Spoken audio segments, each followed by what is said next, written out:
So yun, okay KGX, kumusta kayong lahat? At grabe no, hindi pa tayo naliligo. Kasi talagang natulog tayo maghapon. So wala pa tayong rest day no, ano nakaraan. So ngayon pa lang tayo magbabawi no. So too close to the position liquidation. So di pa naman, malayo-layo pa tayo mga lods, no? Negative 48 USDT tayo. No, kahapon panalo tayo ng 55 USDT dun sa video natin. Ay, kanina, nilabas ko kanina yon, pero kagabi ko yun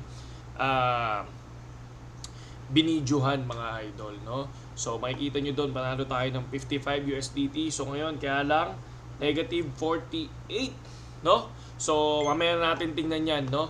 And then, check lang natin ngayon. May papakita lang ako sa inyo, no? Kasi endorse si Manny Pacquiao ng NFT project, no? Ito yung project Seno. At I think ito yung sa Japan, no? Japan NFT Games. So pakinggan lang natin, tingnan niyo lang kung meron kayong maririnig, no? Sino ang newest at hottest Japanese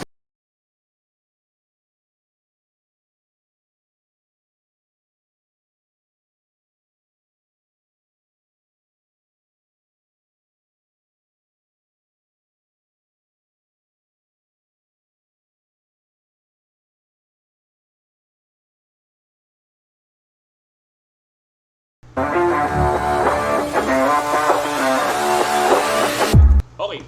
So, tama ba yung sinabi ni Boss Manny Pacquiao, no? So, for me, yes, kasi una, ganito yan eh, no? Mas maganda yung NFT games na ilalabas kasi is yung mag-e-enjoy ka, di ba? Mag-e-enjoy ka, tapos at the same time, kikita ka, no? Karaniwan kasi yung iba katulad nung MIR40, tama ba? No, hanggang ngayon ang dami naglalaro noon. And then ito sana no, sabi nga ni Boss Manny Pacquiao, sabi niya, the new era is coming, no? So NFT talaga yan, no? NFT games, blockchain technology. So yan. Sabi nga nila may metaverse, di ba? So ito na yon, yung new era of gaming na kung saan dapat nag-enjoy ka habang nag-enjoy ka habang naglalaro at the same time kumikita ka, di ba? So, wag din natin kumbaga parang ang kasi noon, ang pinakaunang testing yung Axie Infinity di ba? So, ang daming naglaro noong 2021 and then biglang bumaba, no? For example, etong land game, no, yan. Ang pinakamababa dati ay 650,000, no? Kung bumili ka noon nung 650,000, ito na lang siya ngayon, 30,000. Di ba? Na lang siya. So, nung nakaraan, nasa 60,000 yan or 80,000 ngayon, biglang bumagsak ang land gameplay. Di ba? No? Ang laki ng binagsak nito, mga idol, di ba? Pero, sabi nga nila, no? Ito yung mga natutunan natin sa crypto Kasi, una, ang nakita ko kasi is bull market 2021, no? And then, umangat yung value, nakita ko, ganito pala kalaki to, no? Ganito kataas pala ang value nito. Hindi ko pa nararanasan ang bear market, no? And then ang ginawa natin, isa tayo sa nag-ipon din ng mga SLP, na umaasa tayo na lalaki, di ba? And then biglang bumaksak, no? Paunti-unti. Tapos sabay biglang umaangat. Tapos biglang bumabagsak ulit. Sabi ko, medyo naguluhan ako. Kaya ang ginawa ko, binenta ko ngayon yung mga SLP. Kasi syempre ang hirap di ba? Ang tinira ko lang yung sa mga scholar dati. Kasi ayaw nilang ibenta. Sabi nila, wag ibenta, i-hold lang. Yun yung mga sinabi nila before doon sa no, sa mga SLP nila. And then ito, kung makikita ninyo, ganun din ang nangyari sa land, no? Biglang bumagsak yan, nag 600, nag 300, nag 250, nag 100 ngayon. Nasa 30,000 na lang siya, no? Pero sabi nga ng iba, no, sa bull market makikita sa bear market nagsisimula ang lahat, no? Diyan ka bibili ng token kung hanggang saan mo siya kayang i-hold, no? Pagdating ba ng bull market hindi natin alam sabi kasi nila after 4 years ang bull market, after 5 years ganyan So kung titingnan nyo 2021 bull market and then bumagsak din ng 2021 and then 2022 na 2023, 2024, 2025 parang 2025 ang pinaka bull market, yun ang sinasabi nila, di ba? Pero patigasan to, no?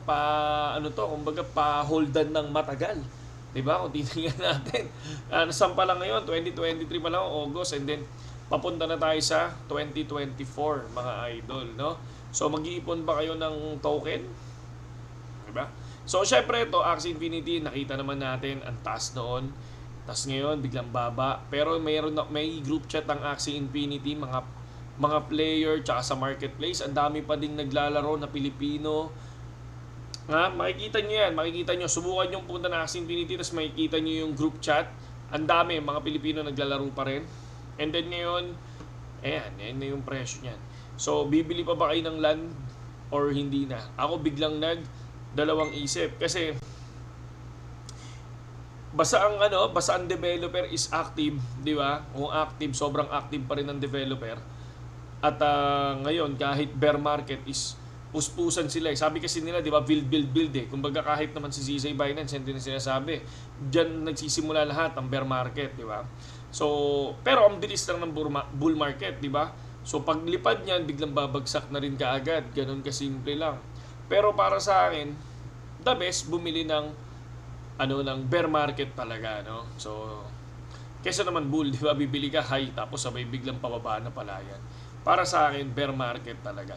Pero ako tatanungin ninyo kung bibili ako ng land, malaki talaga, pinag-iisipan ko talaga siya ng matindi, no?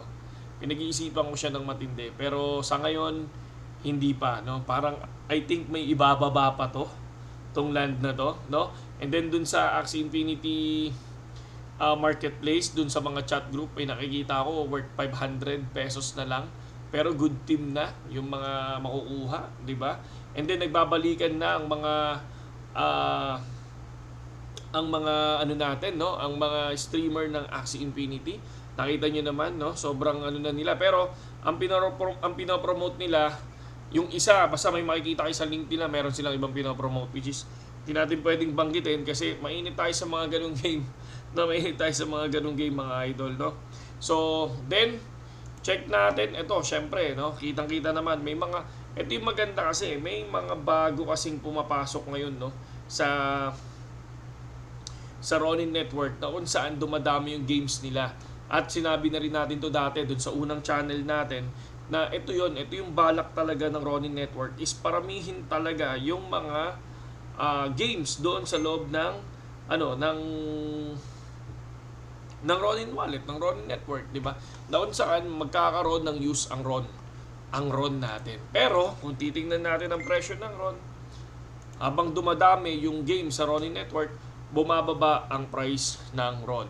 Di ba? Nagkaroon ng hype to, 11 pesos lang doon nakaraan, biglang pumalo ng 65 pesos. So kung titingnan nyo, nasa 600 plus % ang inangat ang value ng RON.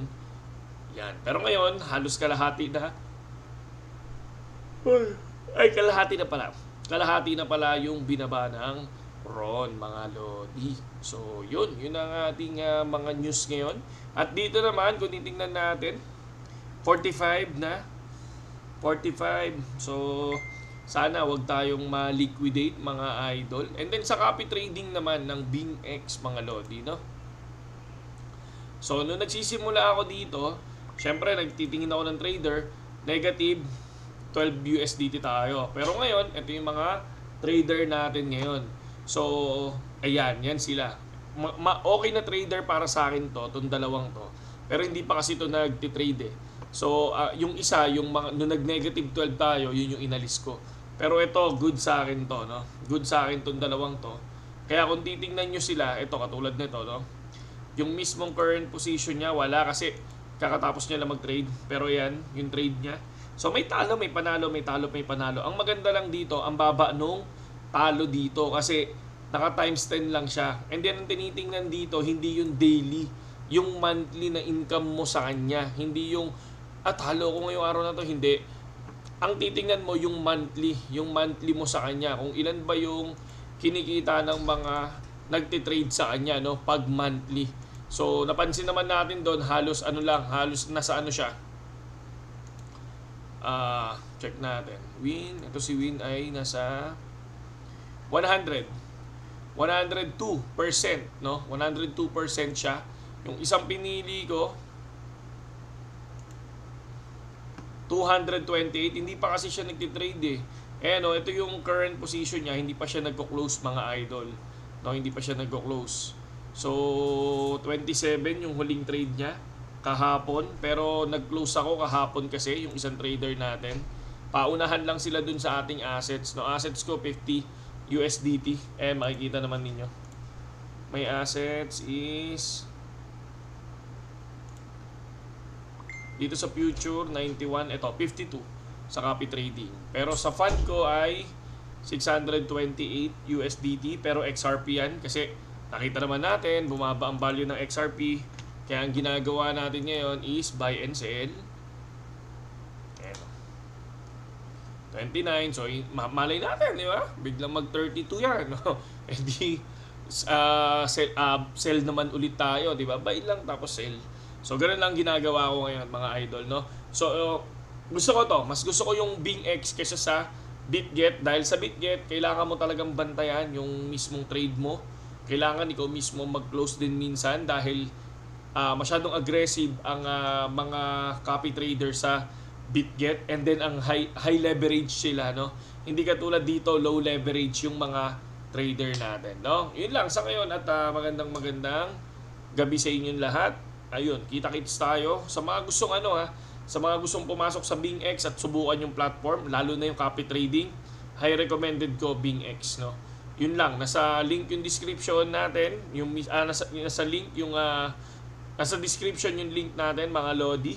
Gamitin nyo lang yon, tapos enjoy nyo yung free no, yung free trial fund dito mga idol, no? Kasi kung titingnan nyo, ang daming free trial fund eh. Eto nga nasa na ba yung ano ko? Okay.